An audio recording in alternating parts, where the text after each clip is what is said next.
குயிலும் காகமும். பசுமை நிறைந்த ஒரு வனப்பகுதியில் பெரிய பெரிய மரங்கள் நிறைந்திருந்தன. சிங்கங்கள் கர்ஜிக்கும் அந்த வனத்தில் ஓர் அற்புதமான மரமரப்பு மரம் இருந்தது. அதன் மேல் வசதியாக குடியிருந்த 2 பறவைகள், ஒரு கருப்பு நிற காகம் பெயர் கருப்பன் மற்றும் ஒரு அழகிய குயில் பெயர் பவளம். கருப்பன் ஒரு இயல்பான காகம்.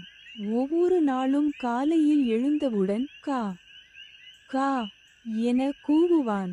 ஆனால் அதனைச் சுற்றியிருந்த மற்ற விலங்குகள் எல்லாம் தங்களது காதுகளை அடைத்துக் கொள்வார்கள்.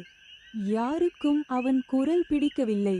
மாறாக பவளம் இசை போல ஒலிக்கும் சுகமான குரலுடன் கூவுவாள். வனம் முழுவதும் பவளத்தின் பாடலை கேட்டு விலங்குகள் மகிழ்வார்கள். ஒரு நாள் மரத்தின் அடியில் இருக்கும் சில விலங்குகள் பேசிக்கொண்டிருந்தனர். விடப்பெரிது, பவளத்தின் குரல் கேட்கும் போது எனக்கே வானொலி மாதிரி தோன்றுகிறது.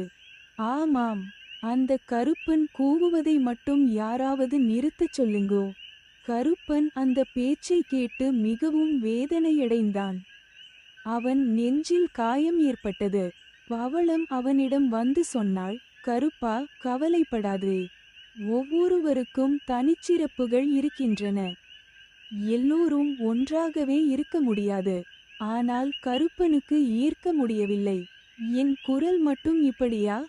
நானும் குயிலாக பிறந்திருந்தால் நல்லது. அடுத்த நாள் கருப்பன் ஒரு யோசனையை தோற்றுவித்தான். நான் கூட இனிமையாக பாட முயற்சி செய்கிறேன்.